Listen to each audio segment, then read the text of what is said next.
Ever pondered the magic behind those vintage vinyl records?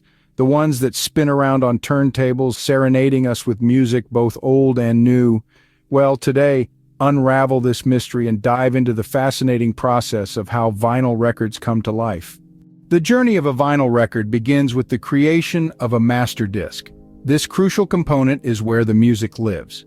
The master disc is the result of audio engineers meticulously cutting a lacquer disc with a record lathe, which inscribes the sound grooves into the disc. Imagine an artist delicately carving a masterpiece. That's the level of precision we're talking about here. Next, the lacquer disc is coated with a fine layer of silver, turning it into a metal master. This transformation is necessary because the lacquer disc, while perfect for capturing the music, isn't sturdy enough to withstand the next few stages. The silver-coated disc then goes through a process called electroplating. Think of it as a metallic bath where the disc is submerged in a solution of nickel salts. An electric current runs through it, causing nickel to bond to the disc's surface, creating a robust nickel plate. This plate is a negative, with ridges where the grooves were on the original lacquer disc. Now this nickel plate is separated from the lacquer disc, and voila, you have a stamper.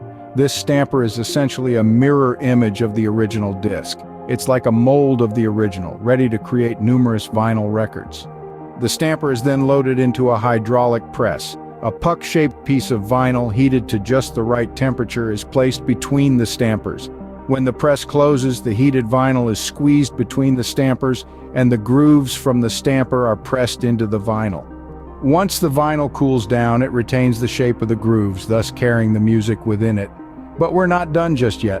The record is then trimmed to get rid of any excess vinyl and given a spin to ensure it's perfectly round.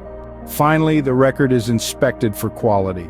Every tiny detail matters. The smallest error could turn Beethoven's symphony into a cacophony.